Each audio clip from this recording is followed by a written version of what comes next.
Well, I want to tell you my story. This is a story that happened to me not a lot of time ago, I won't say. Maybe 10, 20 years old. Now I'm 65 years old, so it happened to me more or less at my 45 years.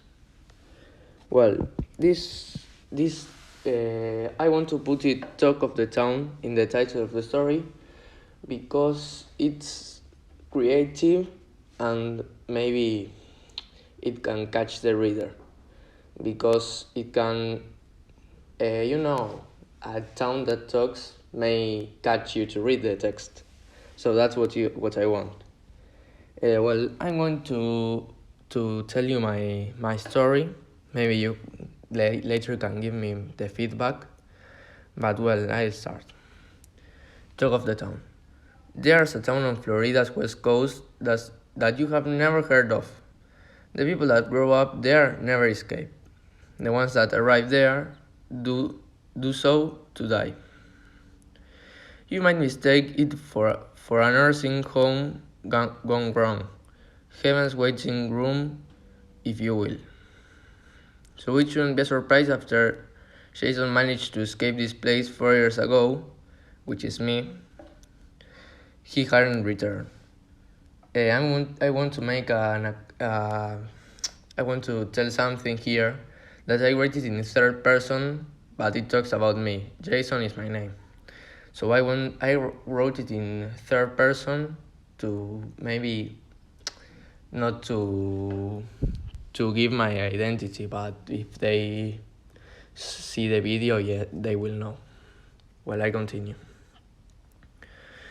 When he meets someone new in Chicago, they ask the obligatory, "Where are you from?"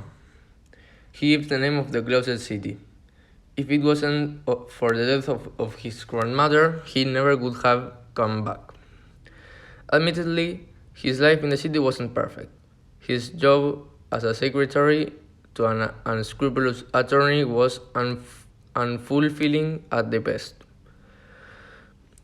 He had hoped it would be a temporary job to pay the bills until an improved troupe discovered him.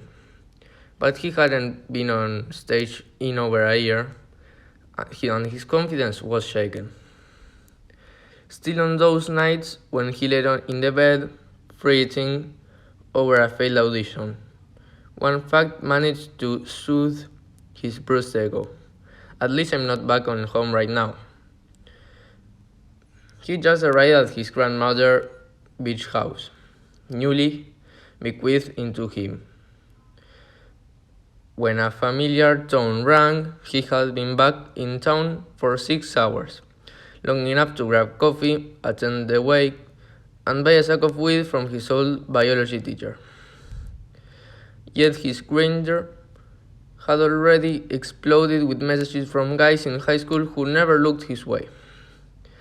He wasn't much to look at growing up, but walking everywhere, existing off salads and rice cakes, and ransacking the third stores of Chicago had resulted in an extensive image upgrade.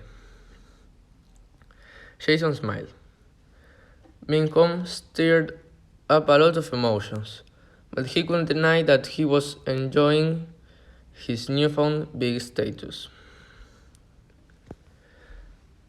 He examined the weed he just purchased of Mr. Young, his scoffed figures, being spoiled by the sticky green buds of a Primo City shit.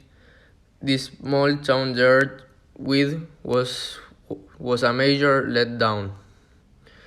But it was all he could find, not knowing anyone else in town who dealt, so he would have to make do. His phone buzzed again and he reached for it. He had been expecting this test. He eagerly read the message from his old friend, Alan, leaving now, be there in 10. Yes, this was my best friend, Alan. I had a lot of moments with him. Maybe he was like a member of my family. But when I moved from the city, we had a distance.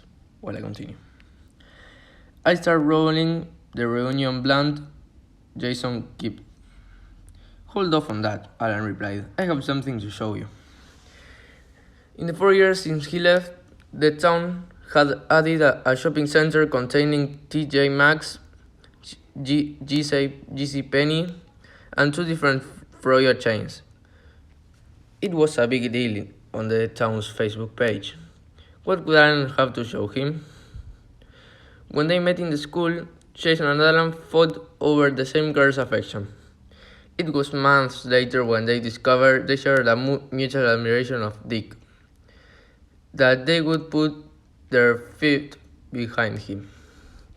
Jason was reflecting on their humble beginnings when a car horn blared. Eagerly, he grabbed his things and ran outside. Alan brought Jason to their town's community theater, Stage East. They had only seen two plays there, both times they left during intermission.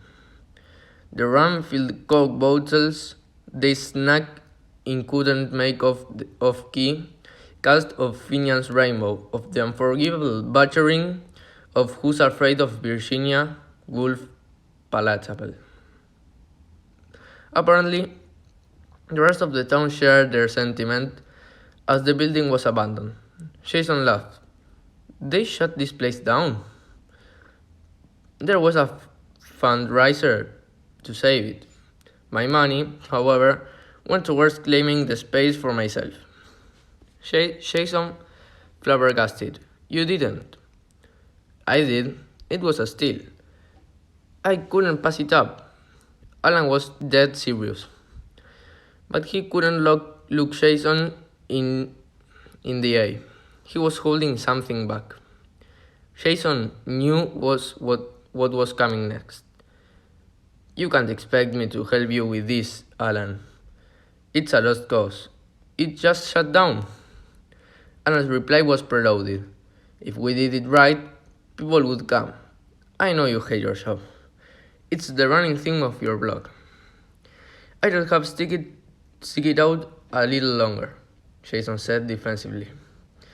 Alan struck a nerve. He knew it. It's been 4 years.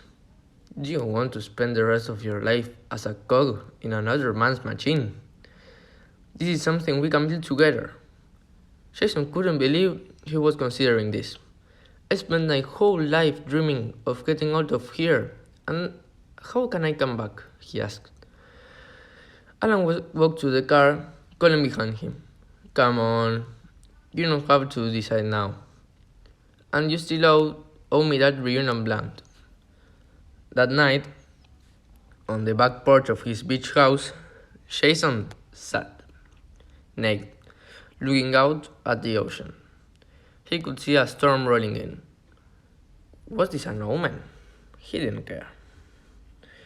He looked to the ground beside him, an envelope, pen, and paper lay there. He knew what he had to do. When he finished, he tucked the letter into the envelope and sealed it. It would reach its recipient by Monday. Alan's head perked up behind him. What did you write? Jason could remember these words for the rest of his life. After 4 years of thankless dedication to your business, I have decided to move on. His voice trailed off. Alan had stopped listening, his mouth slowly bobbing up and down Jason's semi-erect shaft. He leaned back, grinning. All right, let's give something good to talk about on the Facebook page. Well, here my story ends. I want to publish it to the social media so people can read it because I think it's a good story. What do you think?